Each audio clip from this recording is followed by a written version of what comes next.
The movie kicks off with 6 people trapped in a container, confused and panicking as they notice a timer counting down. One of the girls tries to wake up a bearded man, but he grabs her by the neck as he regains consciousness. She quickly reassures him she's an ally, and he lets go. As the timer hits 0, a door opens, releasing poisonous gas, forcing them to escape. They find themselves in a bamboo forest, deciding to stick together, but one man gets separated. He laughs when he spots a strange device on a bamboo tree, but his joy is cut short when a bamboo spear pierces through his chest. If you don't want to end up like this guy, make sure to subscribe and like the video. Suddenly ninjas appear, surrounding the group. A fierce battle breaks out as one man sets up a girl and pretends to guide her about the attackers, but she takes down the attackers with ease. As the timer ends, a door opens, and the clever guy spots it, leading the group to safety. The bearded man carries the injured one inside, where the girl angrily confronts the clever man for abandoning her earlier. The bearded guy calms them down, and along with a Chinese girl, checks on the injured man, only to find him dead. They notice another 5-minute timer ticking away, and the bearded guy suggests they figure out what's going on and how to escape. One man loses his cool and starts screaming for help. The bearded guy tells him to conserve his energy, but the panicked man keeps yelling. Eventually, he breaks down, crying that he did nothing to deserve being in a room with Graham Gunner. The bearded man, surprised, asks about the name, learning that the clever guy is none other than Graham Gunner, a disgraced action hero. Gunner recognizes one of the girls as Sarah Ludlow, a UFC legend. Mally, the Chinese girl, introduces herself and confirms Sarah's identity, while Gunner mocks her for killing someone in the ring. Meanwhile, the panicked man reveals his name is Alex, and the bearded guy introduces himself as Mike. Mike realizes they're all skilled fighters, but Mally points out the ticking timer. Mike tells everyone to stick together, but Sarah doesn't trust Gunner. As the timer ends, Alex is called for the next round. Mike insists they go as a group, but when he tries, he's hit with an electric shock, discovering a monitoring device on his leg. Everyone checks and finds the same trackers. They hear Alex fighting inside, but after a while, it goes silent, and the timer stops. Next, Mike is called in. He faces a group of men with nunchucks and is initially beaten, but quickly figures out their technique and fights back. The man controlling everything cuts the lights off, but Mike still takes them down and reaches a safe room with food, though he doesn't eat it.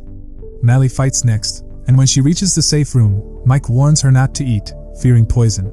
Gunner arrives later, but ignores Mike's warning and drinks the juice anyway. Mike grows concerned about Sarah, but Mally reassures him, saying, "If anyone can make through the door alive, it's only her." Sarah soon joins them, devastated by Alex's death. They all relax briefly, noticing a 16-hour timer. Meanwhile, a man named Eric arrives at a mysterious island as a special guest. Back in the safe room, Mally and Sarah feel trapped like rats in a maze, but Mike urges them to focus on fighting. Sarah hopes winning will set them free, but Gunner reminds her two have already died. Gunner then realizes Mike was in the British Special Forces and asks if he has a plan. Mike simply replies, "I'm retired." Gunner and Sarah argue until Mike calms them, saying, "It's us 4 against them," as the man who planned everything wants them to turn against each other and warns they're being watched. The man monitoring them overhears and is notified of Eric's arrival. Eric is brought to Adventure Island Studios and is led directly to his friend, Calvin, who's behind everything happening to Mike and the group. Over dinner, Calvin thanks Eric for his loyalty and promises a surprise in the morning. Afterward, Calvin watches Mike and the others sleep. The next morning, Eric rejoins Calvin, who wants to show what he has been doing. Calvin leads him inside the studio and Eric is shocked, questioning Calvin as he thought Calvin was busy with military contracts. Calvin tells him he is a busy man and hopes to convince Eric for helping him run this place. Eric is stunned at the idea of being recruited, but Calvin reassures him, asking for his trust. Calvin takes Eric to his office, showing him screens with the names Mike, Graham, Sarah, and Mally. He hands the list to Eric, asking him to announce the names. Meanwhile, Mike and his group anxiously wait for the timer to stop. When it does, Eric calls their names. Entering the next area, Mally realizes they're in the Shaw Brothers studio. Suddenly, a man with a polearm appears, and Mike charges at him while attackers hidden underwater ambush the group. Eric watches the fight, surprised that Gunner and Sarah are involved. As the group battles, Gunner kills one attacker and opens a door, urging everyone to escape. But an assailant injures Mally by clawing her head. Sarah rescues her, and they all reach the safe room again. Mally is in severe pain, and Mike checks her wound, asking her to lie down. Back in the office, Eric is impressed by what he saw. But I am unimpressed, thinking you have not yet subscribed. He asks Calvin how he pulled it off, and Calvin reminds him it was his idea to make money through real-time kung fu. When asked about Mike and Mally, Calvin explains Mike's background as a former British Secret Service soldier, and Mally's as a 3-time Wushu world champion. In the safe room, Sarah finds a suture in the medical kit to help Mally. Mike uses water to clean Mally's wound and stitches it while she stays conscious, enduring the pain. Calvin says he just needs loyalty to help run the place. As the timer winds down, Gunnar suggests leaving Mally behind, fearing she'll slow them down. Mike angrily stops him, and Sarah wakes Mally up. Gunnar explains he wants to return to his kids, admitting he has 2 sons who won't even know he's dead until the checks stop coming. As the timer ends, Mike and Sarah are called for the next round. Mike grabs Gunnar, threatening him to protect Mally or face the consequences. Mike and Sarah enter a train-like section and are attacked by masked men. They fight them off, but Mally worries about the constant killing. Inside the next safe room, Mike calms her, telling her to stay focused. Fear strikes when Mally's name is called for the next round. Eric, noticing her injury, argues with Calvin, who assures him it's part of the game. Despite her injury, Mally fights fiercely and defeats every opponent.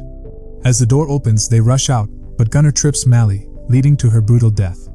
Shocked, Eric questions everything, but Calvin coolly tells him this is what he wanted. He offers Eric $20,000 a week if he takes the job and adds that he's free to walk away anytime. Mike and Sarah confront Gunnar, blaming him for Mally's death. As Gunnar apologizes, Mike punches him. Losing his cool, Gunnar snaps, telling them that even if they win, they won't live happily. This shocks Mike and Sarah, who realize Gunnar knew more about the Shaw Brothers studio. Mike demands answers, warning Gunnar not to hold back since he knows how to get the truth. Panicked, Gunnar reveals that Calvin Prince, also known as Black Marble Calvin, runs everything. Mike remembers him as a shady private military contractor. When asked how Gunnar got involved, Gunnar admits he made a bad bet that landed him in this mess. Meanwhile, Eric watches Mally's body in despair as Calvin tries to justify everything, saying they all have reasons for being there, like Gunnar, who made an empty bet and is now repaying. Still unconvinced, Eric steps outside for air with Calvin. Sarah calls Gunnar sick, but instead of feeling guilty, Gunnar throws her past back at her, asking how much she was paid to kill a girl in the ring. He also questions Mike about his past kills, but Mike silences him. Gunnar declares it's all about survival of the fittest. Over dinner, Eric pleads with Calvin to let the group go and asks if they'll actually be freed if they win. Calvin, furious, orders Eric to be taken away and starts preparing for the next round. Eric soon returns, pretending to accept Calvin's offer. As Mike and the group gear up for the next round, Mike reminds them they need to fight together to survive. When the door opens, they're met by a group of samurais. Armed and ready, they fight bravely, but Gunnar gets injured. Mike helps him but is hit in the head. Just as a samurai is about to kill Mike, Sarah saves him. Soon, both Sarah and Gunnar are overwhelmed, and Mike faces an impossible choice: save one of them. Without hesitation, Mike saves Sarah. Gunnar, struggling against his opponent, tries to escape but is electrocuted and killed by the samurai. Mike takes down the masked fighter and, after unmasking her, discovers she's being forced to fight, just like them. Once in safety, Sarah asks what the woman said and is disheartened to learn they're all prisoners in this deadly game. Suddenly, armed guards appear, remove their tracking bands, and escort them to the next round. Eric confronts Calvin and learns the upcoming round is called Brick Alley. Watching Mike and Sarah on the screen, Eric asks what happens if they win, but Calvin, annoyed, hints they won't be allowed to survive. Mike and Sarah are forced to fight their way through more attackers. After battling fiercely, they reach a dead end where more enemies await. Certain that Mike and Sarah are doomed, Eric knocks out Calvin and tells everyone in the alley to run.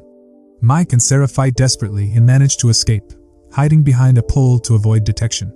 Meanwhile, Eric also sneaks out and finds a container, but when he opens it, he's horrified to see dead bodies inside. Suddenly, Calvin appears and knocks him out. Meanwhile, Mike tells Sarah their only hope is reaching the ocean. They knock out a guard, take his gun, and head toward the shore. Along the way, Sarah gets shot in the shoulder, but Mike checks the wound and is relieved it's not serious. They reach the ocean and spot a man searching for them nearby. Mike lures the man closer, and as he approaches, Sarah takes him down. Meanwhile, Calvin returns to his office and puts on a mask.